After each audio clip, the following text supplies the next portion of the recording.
सभी भगवत प्रेमियों को हमारी राधे राधे। मानव जीवन का सर्वोत्कृष्ट फल सत्संग श्री भक्तमाल के माध्यम से हमें मिलने जा रहा है। श्री भक्तमाल के प्रधान श्रोता हमारे श्री प्रिय प्रीतम जो हैं, आइए उनके श्री चरणों में प्रणाम करते हुए आज के भक्त चरित्र का श्रवण करें।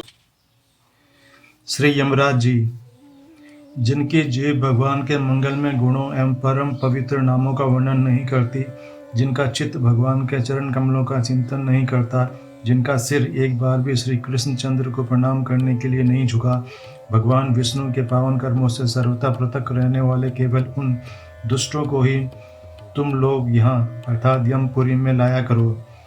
यह यमराज जी ने अपने दूतों को आदेश दिया है।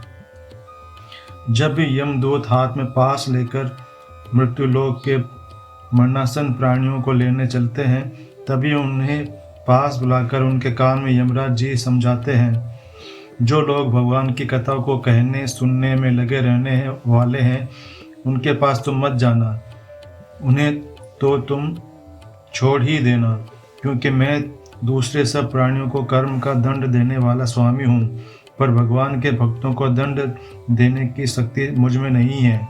मैं उनका स्वामी नहीं हूँ। नित्य देव होने पर भी यमराज जी भगवान सूर्य नारायण के पुत्र हैं। वे देव शिल्पी विश्वकर्मा की पुत्री संज्ञा से उत्पन्न हुए हैं। उनके शरीर का रंग श्याम वर्ण का है और वे हाथ में भयंकर दंड लिए रहते हैं। उनका वाहन भैंसा है। भगवान ब्रह्मा की आज्ञा से ही प्राणियों के कर्मों के अनुसार फल का निर्णय करने जैसा कठोर कर्म उन्होंने स्वीकार किया। वैसे तो वे भगवान के अंश हैं और कारक पुरुष हैं। कल्पांत तक यमनीपुरी में रहकर वे जीवों को उनके कर्मानुसार फल का विधान करते रहते हैं। पुण्यात्मा जीवों को यमराज जी धर्म के रूप में बड़े सौम्य दिखते हैं। पुण्यात्मा जीव शरीर छोड़ने पर धर्मराज के सौम्य सुंदर शीलवान दूतों द्वारा बड़े सुख एवं आदर पूर्वक संयमनी पहुंचाया जाता है और धर्मराज उसको उसके पुण्य के अनुसार उच्च लोकों में भेजते हैं। किंतु पापियों को उग्र रूप में दर्शन देना, उन्हें नरकों में डालना आदि भयंकर कर्म भी वे दया से ही करते हैं। यमराज प्रधान भागवत आचार्यों में हैं, अतएव उनके द्वारा निष्ठुरता तो संभव ही नहीं है। वे तो दंड इसलिए देते हैं जिससे प्राणी पापों से छूटकर पवित्र हो जाए, वह शुद्ध होकर फिर पृथ्वी पर जाने योग्य हो और उससे भगवान को पाने का अवसर प्राप्त हो सके। जैसे अशुद्ध सोने को अग्नि में तपाते हैं शुद्ध करने के लिए, वैसे ही यमराज जी के द्वारा नरक की विविध यातनाएं जीव के पाप कर्मों के मल को दूर करने के लिए ही दी जाती हैं।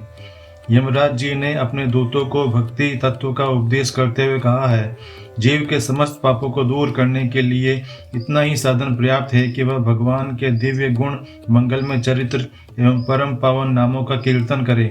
जो बुद्धिमान पुरुष है वे ऐसा सोचकर अत्यंत स्वरूप भगवान में ही संपूर्ण भावनाओं के साथ चित्त को लगाते हैं। ऐसे महापुरुष मेरे द्वारा दंड पाने योग्य नहीं है। उन्होंने यदि पहले कुछ पाप किया भी हो तो भगवान अनुवाद उसका नाश कर देते हैं। तो समदर्शी भगवत चरणागत साधुजन है, उनके पवित्र चरित्र को देवता तथा सिद्ध गण भी गाया करते हैं। मेरे दूतों, भगवान की गदा सदा उनकी रक्षा किया करती है। तुम लोग उनके पास मत जाना। मेरा कोई सेवक या स्वयं मैं भी उन्हें दंड देने में समर्थ नहीं। निष्किंचन वीतराग परमहंस जन रसज्ञ होकर भगवान के चरण कमलों के जिस मकरंद में निरंतर लगे रहते हैं, भगवान मुकुंद के उस पदारविंद मकरंद से विमुख होकर तृष्णा के द्वारा नरक के द्वार रूप घरों में जो बंधे हैं, उन अर्थात काम क्रोध परायण स्त्री पुत्रादि संसार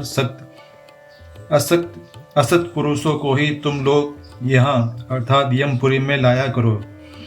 बोलो श्री वृंदावन बिहारी लाल की जय, श्री नाभर जी महाराज की जय, श्री देवाचार्य महाराज की जय, श्री प्रियादास जी महाराज की जय, श्री अपने गुरु महाराज की जय। जय जय श्री राधे, जय जय श्री राधे, जय जय श्री राधे श्याम। आज के हमारे भक्त चरित्र का वर्णन इतना ही। कल हम एक नए भक्त चरित्र के साथ श्री प्रिया प्रीतम जी के समक्ष प्रस्तुत होंगे। आपको हमारी राधे राधे।